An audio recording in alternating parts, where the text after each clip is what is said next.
Ayat hari ini adalah 2 Samuel 11, ayat 30-39. Mari kita baca bersama. Mereka masih di tengah jalan ketika kabar sampai kepada Daud demikian. Absalom telah membunuh semua anak raja, tidak ada seorang pun dari mereka yang lolos. Lalu bangunlah raja, dikoyakkannya pakaiannya dan berbaring di lantai, dan semua pegawainya yang hadir padanya mengoyakkan pakaian mereka. Maka berbicaralah Yonadab, anak Simea, kakak Daud, katanya, "Janganlah tuanku menyangka bahwa semua orang muda anak-anak raja itu telah dibunuh. Hanya Amnon yang mati, sebab hal itu telah terlihat pada air muka Absalom, sejak Amnon memperkosa Tamar, adiknya. Jadi janganlah tuanku raja menaruh pikiran dalam hatinya, bahwa semua anak raja itu sudah mati, sebab hanya Amnon yang mati." Absalom melarikan diri. Ketika orang yang berjaga-jaga melayangkan pandangnya, maka terlihatlah olehnya sejumlah besar orang datang dari jurusan Horonaim, sepanjang sisi pegunungan. Berkatalah Yonadab kepada raja, "Lihat, anak-anak raja datang. Benar seperti kata hambamu ini." Baru saja ia habis berkata, datanglah anak-anak raja itu. Mereka menangis dengan suara nyaring.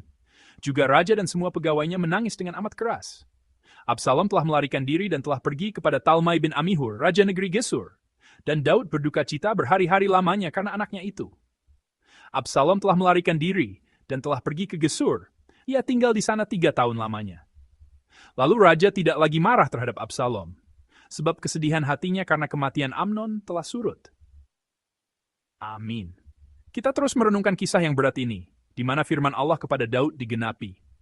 Pedang tidak akan menyingkir dari keluargamu untuk selama-lamanya sebagai akibat dari dosa yang Daud pilih dan lakukan. Ini bukan kisah yang mudah untuk disampaikan, juga bukan kisah yang mudah untuk didengar.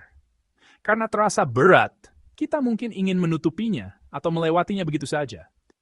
Namun Allah, bahkan di tengah kisah yang gelap ini, mendekat kepada kita, berbicara kepada kita, dan menuntut respons yang layak dari kita. Karena itu, saya sungguh berharap Allah menyertai kita, dan memakai waktu ini bukan sekadar sebagai waktu untuk mendengar kisah lama yang gelap lalu membiarkannya berlalu, tetapi sebagai waktu anugerah untuk setiap kita menghadapi beratnya dosa dan pengaruh besarnya yang juga mengintai di dalam diri kita, serta menemukan bagaimana kita dapat mengalahkan dosa itu. Mari kita ringkas sejenak apa yang telah terjadi sampai sekarang. Amnon, anak sulung Daud, dengan alasan mencintai Tamar, saudara tirinya, memaksa dan mempermalukannya. Setelah itu, seolah-olah kesalahan ada pada Tamar, ia mengusirnya untuk membalas ketidakadilan dan rasa sakit Tamar yang menangis dengan pilu. Absalom, saudara Tamar dan anak ketiga Daud, menggertakkan gigi selama 2 tahun dan merencanakan pembalasan. Akhirnya, dalam perjamuan tempat ia mengundang Amnon dan saudara-saudara lainnya, ia memerintahkan para hambanya membunuh Amnon dengan kejam. Anak-anak raja yang ada di sana segera naik keledai mereka dan melarikan diri. Daud mendengar kabar yang dilebih-lebihkan bahwa Absalom telah membunuh semua anaknya. Ia sangat terkejut dan berduka, mengoyakkan pakaiannya dan berbaring di tanah. Lalu ketika melihat bahwa anak-anak lain selain Amnon aman, ia merasa lega sekaligus menangis dengan sangat sedih. Jika kita hanya memisahkan situasi pasal 13 dan melihatnya sendiri, kisah ini bisa dianggap sepenuhnya sebagai perkara antara Amnon yang jahat, Tamar yang diperlakukan tidak adil, dan Absalom yang marah lalu membalas dendam. Daud sebagai ayah tampak seolah sama sekali tidak berkaitan dengan kisah ini. Hanya korban tidak bersalah yang kehilangan anak dalam semalam. Orang yang tiba-tiba menghadapi penderitaan yang tidak adil. Tetapi, banyak ahli Alkitab menunjukkan bahwa peristiwa yang dicatat dalam pasal 13 sangat berkaitan dengan Daud. Khususnya, mereka mengatakan bahwa gambaran Daud dalam pasal 11 juga muncul dalam diri anaknya, Amnon. Daud dibutakan oleh nafsu, menggunakan kuasanya untuk mengambil Batsyeba, istri Uria, dengan paksa tanpa ragu, dan menghancurkan keluarga itu. Amnon pun, dengan cara yang sama seperti Daud, menempatkan keinginannya sendiri sebagai yang utama dan berusaha mencapainya dengan cara apapun. Perilaku berdosa sang ayah terulang di dalam diri sang anak. Terjadilah peniruan dosa. Selain itu, setelah Daud mendengar bahwa Amnon mempermalukan Tamar, ia memang sangat marah, tetapi tidak mengambil tindakan khusus. Ini dapat ditafsirkan bahwa Daud sebagai raja menganggap hal itu bukan urusan yang perlu ia perhatikan atau tanggung, karena ia sudah sibuk, lalu ia melewatinya dengan tidak peduli. Namun ini juga dapat ditafsirkan dengan cara lain. Sekalipun Daud benar-benar ingin mendisiplin anak-anaknya, ia sendiri, orang yang diurapi Allah, lebih dahulu gagal menaati hukum Taurat dan telah kehilangan seluruh otoritas rohani. Karena itu, ia tidak dapat mendisiplin anak-anaknya dengan benar dan hanya dapat berdiam diri. Jika seorang anak berkata, "Bukankah ayah juga melakukan hal yang sama? Saya hanya melihat ayah dan mengikutinya. Mengapa hanya saya yang disalahkan?" Daud tidak akan punya jawaban, sehingga ia tidak bisa tampil bertindak. Dengan demikian, entah ia tidak mau memperbaikinya atau tidak mampu memperbaikinya, Daud bukan korban tidak bersalah dalam kisah ini. Ia adalah pelaku yang melukai secara langsung dan tidak langsung, dan ia juga penyebab yang memberi jalan. Fakta bahwa Daud sebagai ayah sama sekali tidak bebas dari tragedi yang terjadi di antara anak-anaknya memberi kita peringatan besar. Ada perkataan, anak adalah cermin orang tua, dan anak bertumbuh dengan melihat punggung orang tua. Anak-anak melihat perkataan, tindakan, nilai, dan sikap hidup yang muncul dalam kehidupan sehari-hari orang tua. Tanpa sadar, mereka sangat dipengaruhi dan menjadi mirip dengannya. Hal-hal yang kita masing-masing katakan dan pilih hari ini, semua yang tampaknya keluar begitu saja, tetapi sebenarnya mengalir dari kedalaman hati. Memberi pengaruh langsung dan tidak langsung. Bukan hanya kepada anak-anak kita, tetapi juga kepada orang-orang di sekitar kita. Ketika mereka menjawab pertanyaan penting, seperti siapa Allah itu dan kehidupan seperti apa yang benar dan diberkati sebagai umat Allah, semua tindakan kita dan semua kata-kata kita memiliki pengaruh tanggung jawab yang tidak kecil. Karena itu, pada saat ini, saya ingin kita sungguh-sungguh melihat diri masing-masing. Apakah perkataan dan perilaku saya akhir-akhir ini menjadi cermin yang mengajarkan dan menunjukkan kepada orang lain apa artinya takut akan Allah? Atau menjadi cermin yang menunjukkan apa artinya meremehkan Allah?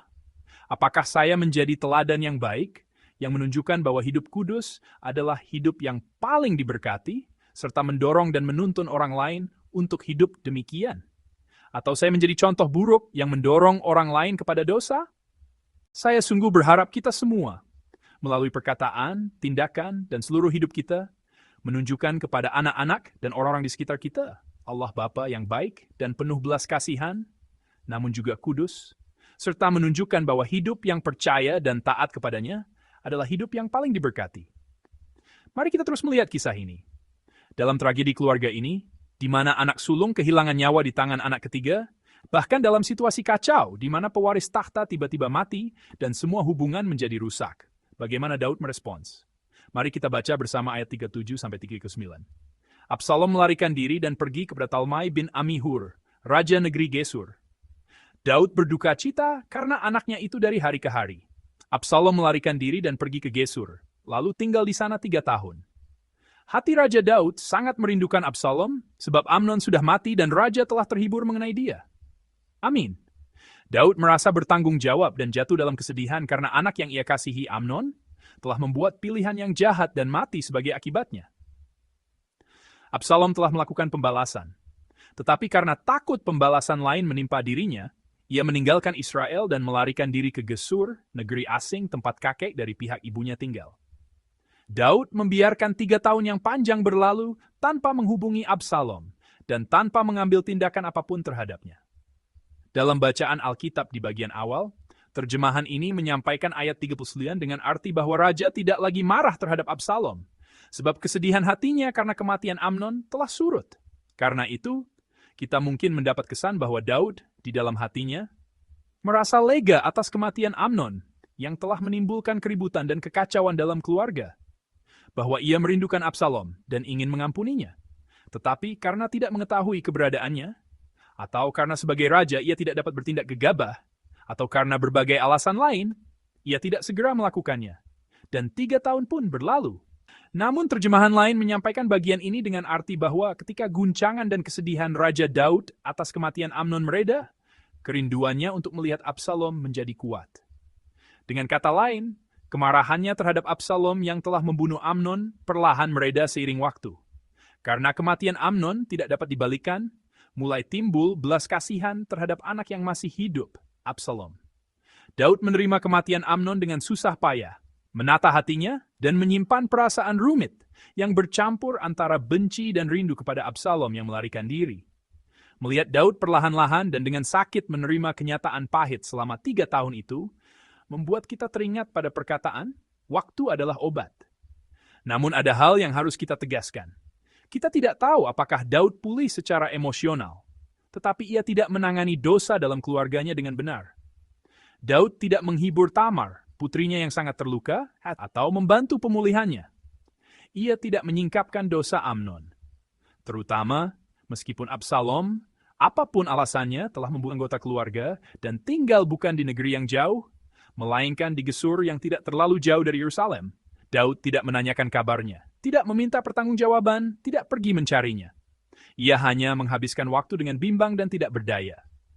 Dalam 2 Samuel pasal 16 yang menyusul, ketika Daud memerintahkan agar Absalom dibawa kembali ke kerajaan, para pegawai tidak perlu mencari tahu keberadaannya. Mereka segera pergi ke Gesur dan membawanya kembali.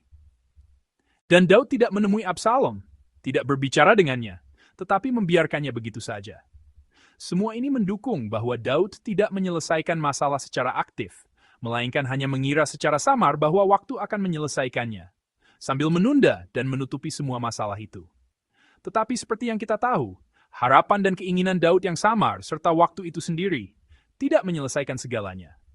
Sebaliknya, waktu yang tampaknya hanya meredakan keadaan secara emosional dan lahiriah itu menjadi waktu yang makin memperburuk hubungannya dengan Absalom.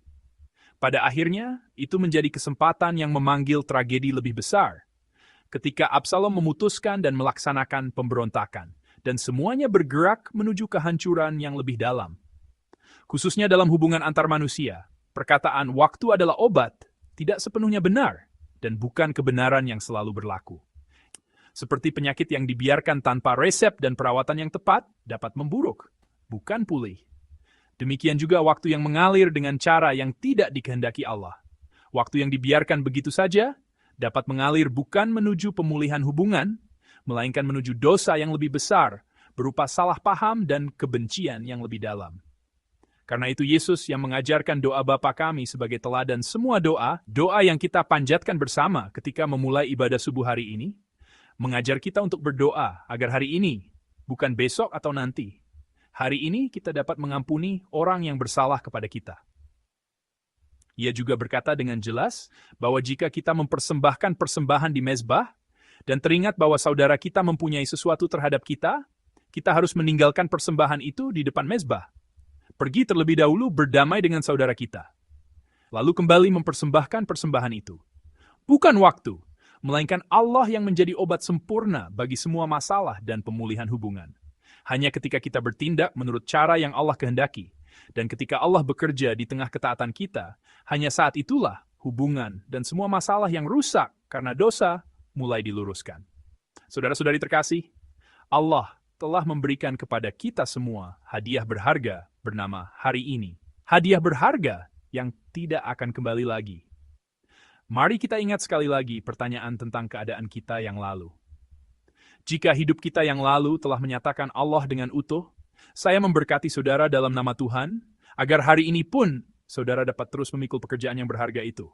Tetapi jika hidup kita yang lalu menjadi cermin yang membuat orang meremehkan Allah, jika itu menjadi contoh buruk, atau jika karena kekurangan dan kelemahan dalam diri kita, hubungan dengan orang lain telah rusak, maka saya sungguh berharap hari ini bukan menjadi waktu yang lewat begitu saja, melainkan waktu berharga untuk berusaha meluruskan semua itu. Sebelum terlambat, sebelum hubungan makin rusak, sebelum menuju kehancuran yang lebih besar, kiranya hari yang berharga ini menjadi hari ketika kita mencari hati dan kehendak Allah, memohon anugerah dan pertolongan Allah, melakukan yang terbaik yang dapat kita lakukan, mengambil keputusan, memperoleh keberanian, dan bertindak untuk menyelesaikan semua masalah itu. Saya memberkati saudara dalam nama Tuhan, agar di tengah anugerah dan pertolongan Allah, semua masalah kita mulai terselesaikan hari ini.